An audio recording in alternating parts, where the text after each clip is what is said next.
Olá pessoal, tudo bem? Bom, gente, no vídeo dessa semana nós vamos falar um pouquinho sobre o projeto de lei de número 6.204 de 2019, que diz respeito à desjudicialização da execução civil no que toca a pagamento de quantia.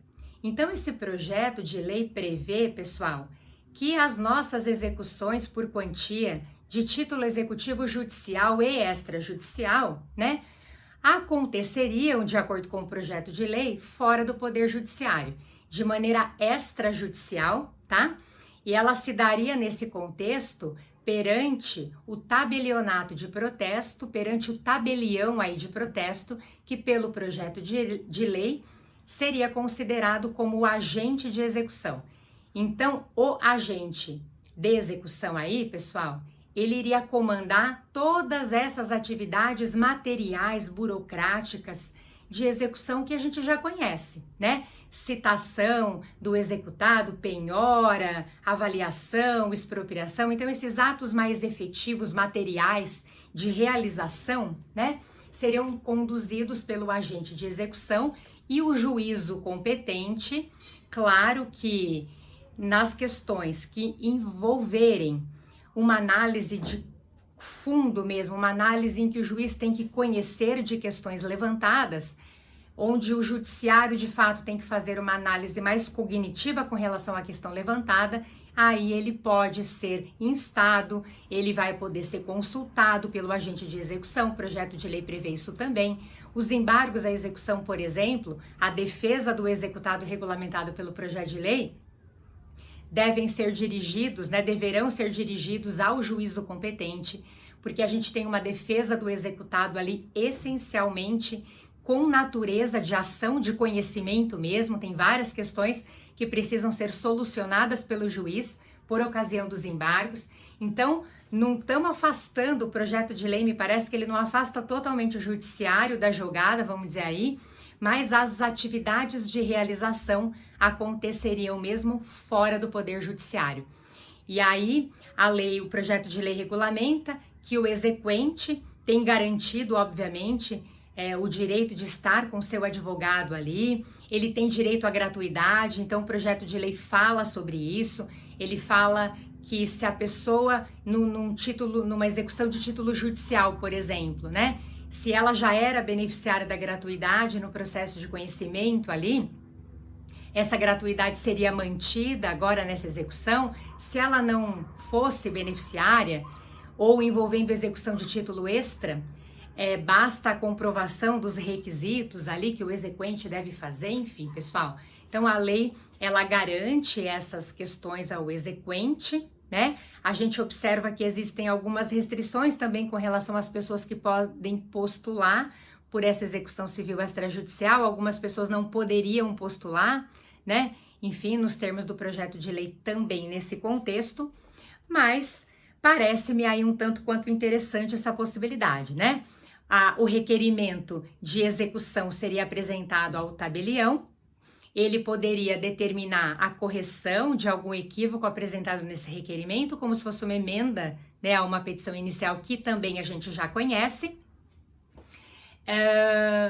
E tudo estando ok ou regularizado, né, após o prazo concedido pelo projeto de lei para essa eventual regularização, o executado será citado e aí se desenrolará esse procedimento executivo acontecendo fora do Poder Judiciário, então. E a ideia, pessoal, acho que a ideia base mesmo, né, para que isso fosse pensado, enfim, é de fato o tempo que uma demanda executiva leva para terminar no judiciário. A gente sabe que, analisando, né, o site do CNJ, naquela parte ali que eles colocam relacionado à justiça em números, a gente observa que uma demanda de execução, ela às vezes tramita num tempo muito maior, 2 ou 3 vezes maior aí em comparação a uma demanda de conhecimento, a uma ação de conhecimento.